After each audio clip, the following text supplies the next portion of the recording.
While the woodman was making a ladder from wood which he found in the forest, Dorothy lay down and slept, for she was tired by the long walk. The lion also curled himself up to sleep, and Toto lay beside him.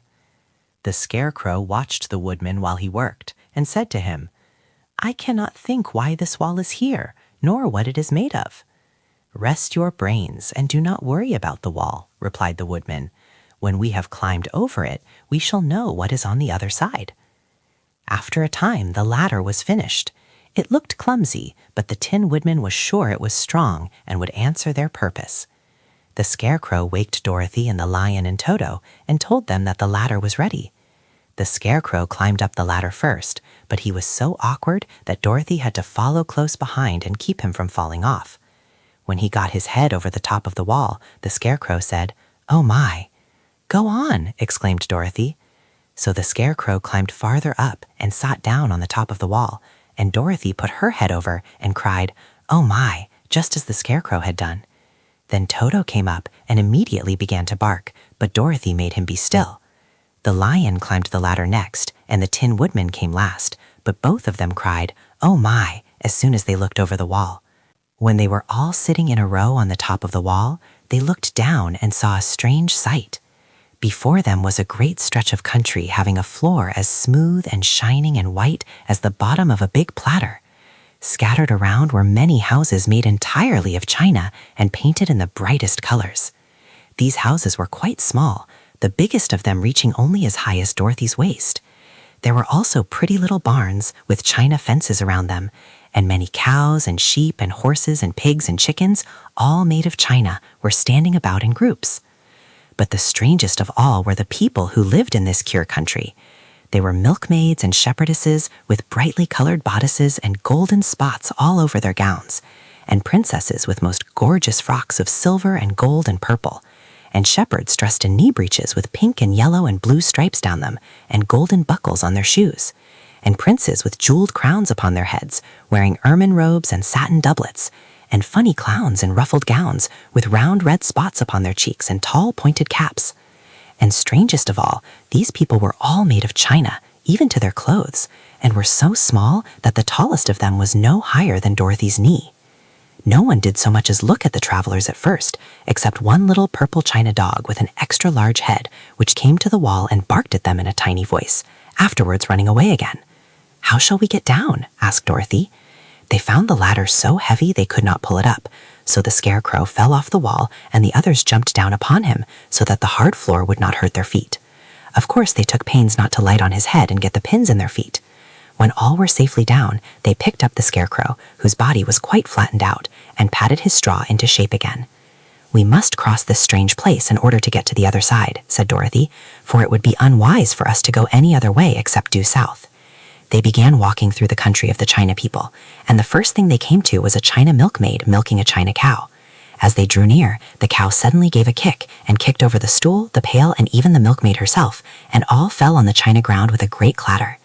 Dorothy was shocked to see that the cow had broken her leg off, and that the pail was lying in several small pieces, while the poor milkmaid had a nick in her left elbow.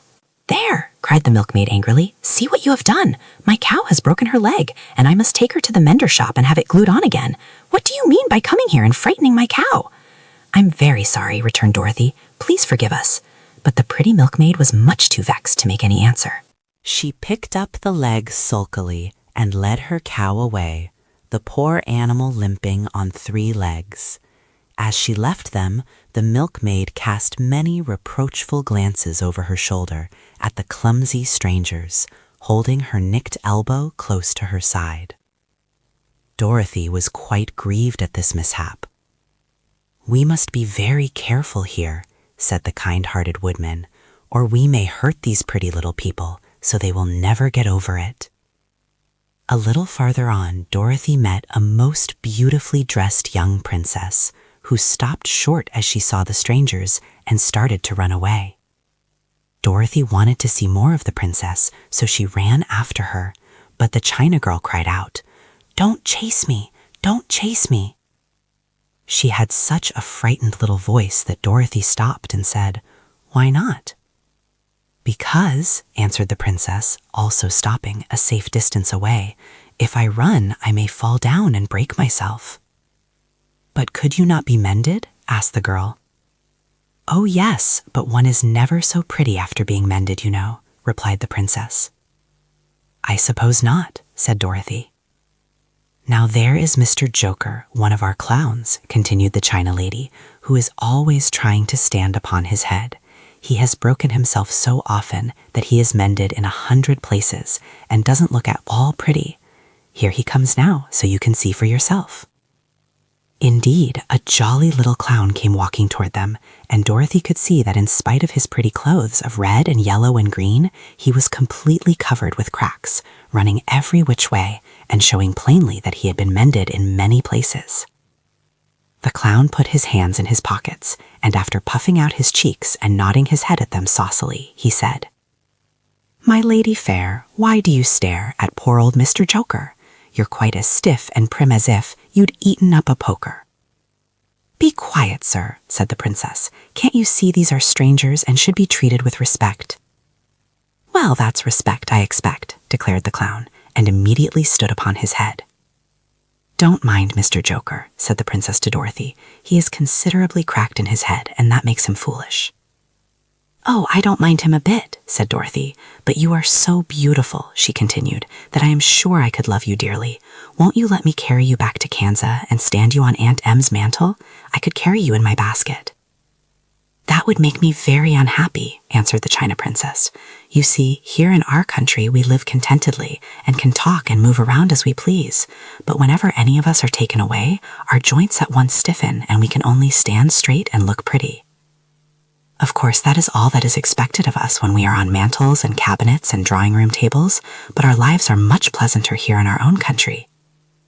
"I would not make you unhappy for all the world," exclaimed Dorothy, "so I'll just say goodbye." "Goodbye," replied the princess. They walked carefully through the China country. The little animals and all the people scampered out of their way, fearing the strangers would break them, and after an hour or so, the travelers reached the other side of the country and came to another China wall. It was not so high as the first, however, and by standing upon the lion's back, they all managed to scramble to the top. Then the lion gathered his legs under him and jumped on the wall, but just as he jumped, he upset a china church with his tail and smashed it all to pieces. "That was too bad," said Dorothy, "but really I think we were lucky in not doing these little people more harm than breaking a cow's leg into church. They are all so brittle." "They are indeed," said the Scarecrow, "and I am thankful I am made of straw and cannot be easily damaged. There are worse things in the world than being a scarecrow."